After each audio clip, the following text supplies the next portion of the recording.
everyone. Picture a country torn by a brutal war, where millions suffer over power, religion, and resources. This is Sudan from 1983 to 2005, during its second civil war. In this fifth lesson on South Sudan, I will cover three parts: the causes and escalation of the war, John Garang's key role, and South Sudan's path to independence in 2011. First point: oil, Islamic law, and war. Two things sparked the Second Civil War. First, oil was found in the south.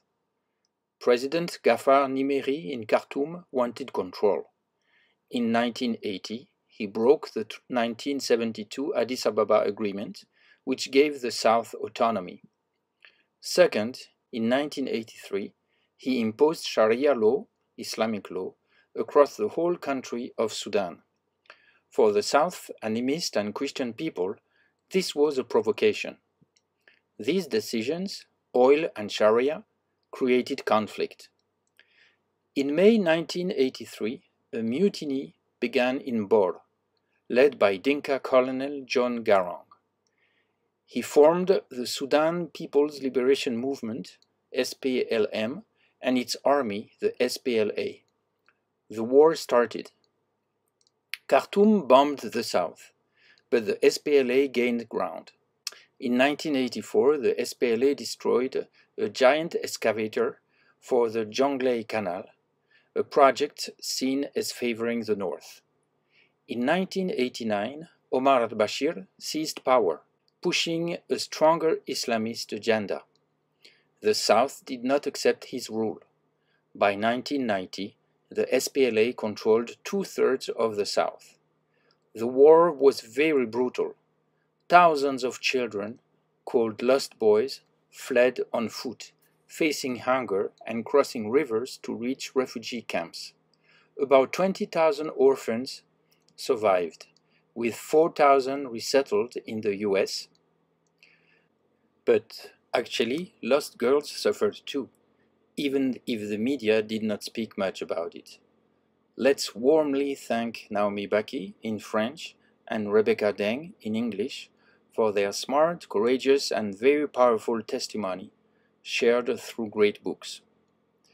In 1991, the rebellion split.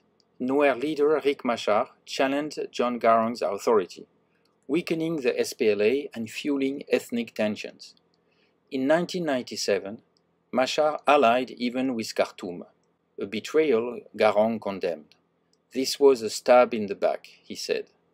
By 2002, Machar reconciled with Garang and Salva Kiir, under peace talk pressure. In 2004, agreements on power and resource sharing were signed. On January 9, 2005, finally, the Comprehensive Peace Agreement, the CPA, was signed, granting the South 6 years of autonomy, oil revenue sharing, and a 2011 referendum. The war ended, but deep scars remained. Second focus: John Garang, father of the nation. John Garang was the heart of this struggle. Born in 1945 to a poor Dinka family, he wasn't born a hero. At 17, he joined the Anyanya rebellion, but was sent to study instead. He earned an economics degree in the US and a PhD in 1981. John Garang wasn't just a soldier, he was a thinker who dreamed of a secular, equal federal Sudan. He shared this vision at the United Nations. In 1983, he led the SPLM and SPLA. His fiery speeches, blending social justice and knowledge, inspired his troops. John Garang survived 20 years in the bush, facing attacks, famines, and betrayals. In 2002, he met US President George W. Bush and Omar al-Bashir, maximizing his negotiator skills. In 2005, the CPA made him Sudan's vice president, but 3 weeks later, he died in a helicopter crash. His death deeply shocked the South. John Garang became a legend. His face is on money, statues, and the John Garang Memorial Square in South Sudan's capital, Juba, celebrates his legacy. Leaders like his successor Salva Kiir used his image to unite a fragile nation. Third and last point, the road to independence. After John Garang's death, Salva Kiir, who fought side by side with him, led the autonomous South. From 2005 to 2010, the South rebuilt and people adjusted to peace. Not an easy task. Churches played a big role. The South Sudan Council of Churches reconciled Dinka and Nuer, gave aid, reopened schools, and prepared for the referendum. They filled gaps left by a newborn government, offering hope and unity. Negotiations with Khartoum set up the 2011 referendum. In 2010, Salva Kiir won 93% of the vote as the South's president. The US supported the South, especially after 9/11, as Khartoum's Islamist ties, including hosting bin Laden for a while, made it a big concern. Actor George Clooney took a strong stand for South Sudan, and US Catholics and evangelicals, moved by the South's Christian struggles, raised awareness. The pressure from the American government and civil society pushed Omar al-Bashir to allow the referendum. From January 9 to 15, 2011, South Sudanese women and men voted across the country, from Khartoum to Juba, under serious global watch.